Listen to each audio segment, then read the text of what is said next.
نماز کے بعد کے اذکار، ایک بار اللہ اکبر کہنا اور اونچی آواز میں۔ ابن عباس کہتے ہیں میں نبی صلی اللہ علیہ وسلم کی نماز کے مکمل ہونے کو تکبیر کی وجہ سے سمجھ جاتا تھا، یعنی سلام پھیرنے کے بعد آپ اللہ اکبر کہتے۔ نمبر 2، 3 بار استغفر اللہ کہنا، میں اللہ سے بخشش مانگتا ہوں۔ صوبان کہتے ہیں کہ رسول اللہ صلی اللہ علیہ وسلم جب اپنی نماز سے فارغ ہوتے تھے تو 3 مرتبہ استغفار فرماتے۔ ولید کہتے ہیں کہ میں نے اوزائی سے پوچھا آپ استغفار کس طرح فرمایا کرتے تھے، تو انہوں نے کہا آپ اس طرح فرماتے استغفر اللہ استغفر اللہ استغفر اللہ۔ اس کی کیا حکمت ہے نماز کے بعد استغفار کرنے کی؟ استغفار کا مطلب ہے بخشش مانگنا، یعنی اگر کوئی ہم سے غلطی ہو گئی ہے، بھول چوک ہو گئی ہے تو اللہ تعالیٰ اس کو معاف کر دینا اور ہماری نماز قبول کر لینا، غلطی معاف کر کے۔ نمبر 3، اللہم انت السلام ومنک السلام تبارکت ذی الجلال والاکرام۔ اس کے بعد تسبیحات، 33 بار سبحان اللہ، 33 بار الحمدللہ، 33 بار اللہ اکبر، اور 100 پورا کرنے کے لیے لا الہ الا اللہ وحدہ لا شریک لہ لہ الملک ولہ الحمد وہو علی کل شیء قدیر۔ ابو ہریرہ رضی اللہ عنہ سے روایت ہے کہ جس نے ہر نماز کے بعد 33 مرتبہ سبحان اللہ، 33 مرتبہ الحمدللہ اور 33 مرتبہ اللہ اکبر کہا تو یہ 99 کلمات ہو گئے، اور 100 کا عدد پورا کرنے کے لیے لا الہ الا اللہ وحدہ لا شریک لہ لہ الملک ولہ الحمد وہو علی کل شیء قدیر کہہ لیا تو اس کے سارے گناہ معاف کر دیے جائیں گے، اگرچہ وہ سمندر کی جھاگ برابر ہوں۔ 1.5 منٹ لگتا ہے، 1.25 منٹ لگتے ہیں جس میں آپ یہ سارا عمل کر سکتے ہیں، اور اللہ سبحانہ وتعالیٰ کو وہ عمل زیادہ پسند ہے جو روزانہ کیا جائے، ادومھا، دوام سے کیا جائے، اللہ کی کوئی مجبوری ہو۔ اس میں آپ دیکھیے نماز پڑھ لی آپ نے 10 منٹ میں، فرض پڑھ لیے تو یہ 2 منٹ میں کیا مشکل ہے، 2 سے بھی کم منٹ لگتے ہیں۔ بعض روایات میں اللہ اکبر 34 بار پڑھنے کا بھی آتا ہے۔ یہ تسبیحات 10 دفعہ بھی پڑھی جا سکتی ہیں۔ عبداللہ ابن عمر سے مروی ہے کہ نبی صلی اللہ علیہ وسلم نے فرمایا 2 خصلتیں یا 2 عادتیں ایسی ہیں کہ اگر کوئی مسلمان بندہ ان کی پابندی کر لے تو جنت میں داخل ہوگا۔ پابندی اور وہ بہت آسان ہے مگر ان پر عمل کرنے والے بہت کم ہیں۔ ایک یہ ہے کہ ہر نماز کے بعد 10 مرتبہ سبحان اللہ، 10 مرتبہ الحمدللہ اور 10 مرتبہ اللہ اکبر کہے تو زبان کی ادائیگی کے اعتبار سے 150 بار ہے، یعنی ساری نمازوں میں، مجموعی طور پر 5 نمازوں کے بعد، اور ترازو میں 1500 ہوں گے۔ اور جب سونے کے لیے اپنے بستر پر آئے تو 34 بار اللہ اکبر، 33 بار الحمدللہ اور 33 بار سبحان اللہ کہے۔ زبان کی ادائیگی کے اعتبار سے تو یہ 100 ہے مگر میزان میں یہ تسبیحات 1000 ہوں گی۔ رات کو جو سوتے ہوئے پڑھے جاتے تسبیحات فاطمہ، سب تھکاوٹ اتارنے کے لیے۔ یقیناً میں نے رسول اللہ صلی اللہ علیہ وسلم کو دیکھا، آپ انہیں اپنے ہاتھ سے شمار کرتے تھے۔ صحابہ نے پوچھا اللہ کے رسول یہ کیسے ہے کہ یہ آسان عمل ہے مگر ان پر عمل کرنے والے تھوڑے ہیں؟ آپ نے فرمایا سوتے وقت میں کسی کے پاس شیطان آ جاتا ہے اور پہلے اس سے کہ وہ تسبیح پوری کرے وہ اسے سلا دیتا ہے، اور اسی طرح اس کی نماز میں شیطان آ جاتا ہے اور یہ تسبیحات پڑھنے سے پہلے ہی کوئی کام یاد دلا دیتا ہے۔ 25 بار تسبیحات پڑھنا، یعنی یہ بھی جائز ہے، ٹھیک ہے۔ آیت الکرسی، جنت میں جانے کا راستہ۔ رسول اللہ صلی اللہ علیہ وسلم نے فرمایا جو شخص ہر فرض نماز کے بعد آیت الکرسی پڑھے اس کو موت کے علاوہ کوئی چیز جنت میں جانے سے نہیں روک سکتی۔ سبحان اللہ۔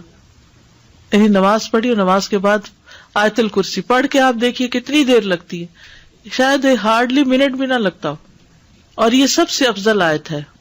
اس کے پڑھنے سے ایک محافظ آ جاتا ہے اور شیطان قریب بھی نہیں پٹکتا، جنات سے بچانے والی آیت ہے یہ۔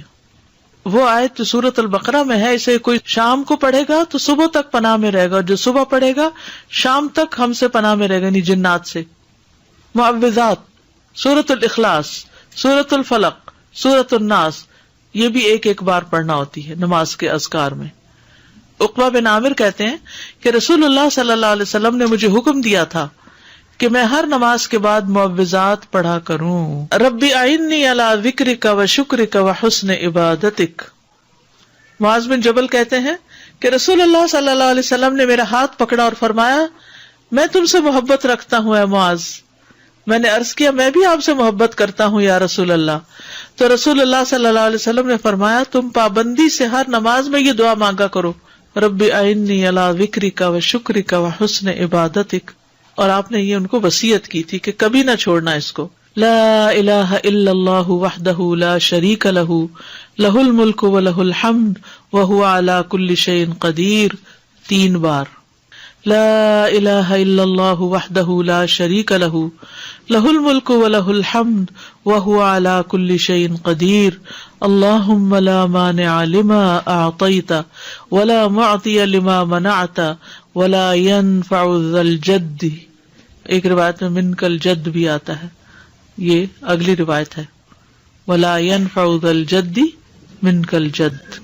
لا الہ الا اللہ وحدہ لا شریک لہ لہ الملک و لہ الحمد یحیی و یمیت وہو حی لا یموت بیدہ الخیر وہو علی کل شیء قدیر. یہ دعا اور کس موقع پہ پڑھی جاتی؟ بازار جاتے ہوئے. کئی لاکھ نیکیوں کا ثواب ہے جو بازار میں یہ دعا پڑھ لے. اللہم لا مانع لما اعطیت ولا معطی لما منعت ولا ينفع ذا الجد منک الجد. 3 بار پڑھنا, ٹھیک ہے, یعنی لا الہ الا اللہ وحدہ 3 بار اور پھر اللہم لا مانع. لا الہ الا اللہ وحدہ لا شریک لہ لہ الملک و لہ الحمد وہو علی کل شیء قدیر. لا حول ولا قوة الا باللہ. لا الہ الا اللہ ولا نعبد الا ایاہ لہ النعمۃ ولہ الفضل ولہ الثناء الحسن. لا الہ الا اللہ مخلصین لہ الدین ولو کرہ الکافرون. رب قنی عذابک یوم تبعث عبادک. اے رب مجھے اس دن کے عذاب سے بچانا جس دن تو اپنے بندوں کو اٹھائے گا. پھر ہے اللہم انی اعوذ بک من الکفر والفقر وعذاب القبر. کفر, فقر اور عذاب قبر سے تیری پناہ میں آتا ہوں اے اللہ. پھر اللہم اغفر لی ما قدمت وما اخرت وما اسررت وما اعلنت وما اسرفت وما انت اعلم به منی انت المقدم وانت المؤخر لا الہ الا انت. یہ اگلے پچھلے ظاہری باطنی سب گناہوں کی معافی کا اعلان ہے اس میں. سبحانک اللہم وبحمدک استغفرک واتوب الیک. اچھے عمل پہ مہر لگانے والے کلمات ہیں یہ, یعنی جو شخص کسی مجلس میں بیٹھے پھر اس سے کچھ غلط باتیں ہو جائیں تو جب یہ کلمات آخر میں پڑھے گا تو وہ معاف ہو جائیں گے, کفارہ ہو جائے گی اس مجلس کا. رب اغفر لی وتب علی انک انت التواب الغفور. ایک انصاری صحابی کہتے کہ میں نے رسول اللہ صلی اللہ علیہ وسلم کو نماز کے بعد یہ دعا 100 دفعہ پڑھتے ہوئے سنا. رب اغفر لی وتب علی انک انت التواب الغفور. پھر اللہم انی اعوذ بک من الجبن واعوذ بک ان ارد الی ارذل الامور واعوذ بک من فتنۃ الدنیا واعوذ بک من عذاب القبر. پھر ہے اللہم اغفر لی وارحمنی واہدنی وارزقنی. فجر کی فرض رکعات کے بعد کے اذکار, سبحان اللہ 100 بار, لا الہ الا اللہ 100 بار, ٹھیک ہے. 100 دفعہ والے 2 اذکار. ابو ہریرہ کہتے ہیں کہ رسول اللہ صلی اللہ علیہ وسلم نے فرمایا جو صبح کی نماز کے بعد 100 دفعہ سبحان اللہ اور 100 دفعہ لا الہ الا اللہ پڑھے اس کے گناہ معاف ہو جائیں گے اگرچہ وہ سمندر کی جھاگ کے برابر ہوں. سلام کے بعد تشہد کی حالت میں کسی سے بات کیے بغیر ذکر کرنا, کسی سے بات کیے بغیر ذکر کرنا. ابو ذر سے مروی ہے کہ رسول اللہ صلی اللہ علیہ وسلم نے فرمایا جو شخص فجر کی نماز کے بعد نماز میں تشہد میں بیٹھنے کی طرح اپنی ٹانگ کو دوہرا کیے ہوئے ہو اور کسی سے بات کیے بغیر 10 مرتبہ لا الہ الا اللہ وحدہ لا شریک لہ لہ الملک و لہ الحمد یحیی و یمیت وہو علی کل شیء قدیر پڑھے گا, اس کے لیے 10 نیکیاں لکھ دی جائیں گی, اس کے 10 گناہ معاف کر دیے جائیں گے, اس کے 10 درجات بلند کر دیے جائیں گے, اور وہ اس دن ہر برائی سے محفوظ رہے گا اور اسے شیطان کی پہنچ سے دور کر دیا جائے گا, اور اس دن اللہ کے ساتھ شرک کے علاوہ کوئی گناہ اس لائق نہیں کہ اس کو پکڑ میں مبتلا کر دے.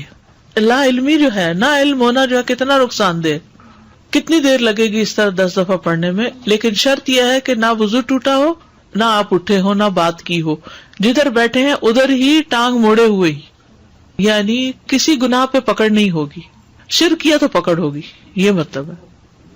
مغرب کی نماز کے بعد کا ذکر، سنن ترمذی کی روایت میں آتا ہے، جو شخص لا الہ الا اللہ وحدہ لا شریک لہ لہ الملک ولہ الحمد یحیی ویمیت وہو علی کل شیء قدیر مغرب کے بعد 10 بار پڑھے گا، اللہ اس کی حفاظت کے لیے اسلحہ بردار فرشتے بھیجے گا جو اس کی صبح تک شیطان سے حفاظت کریں گے، صبح تک شیطان سے حفاظت۔ تو آپ سوچئے کہ کتنا بڑا اجر و ثواب اور کتنی بڑی پروٹیکشن ہے، کیونکہ بعض اوقات سارا وقت موڑنا مشکل ہوتا ہے۔ افضل پوزیشن نماز کے بعد اذکار کرنے کی کیا ہے؟ 2 زانوں ہو کے بیٹھنا، لیکن اگر آپ اتنی دیر بیٹھ ہی نہیں سکتے، کچھ لوگوں کی تو ٹانگ مڑتی بھی نہیں ہے گھٹنوں کی تکلیف کی وجہ سے، تو پھر ایسی صورت میں 4 زانوں ہو کے بھی بیٹھ سکتے ہیں۔ اگر نیچے بالکل ہی نہیں بیٹھا جا رہا تو پھر کرسی پہ بیٹھ جائیں، اللہ کو تو پتا ہے کہ آپ کیوں ایسے کر رہے ہیں، صرف ریسٹ کے لیے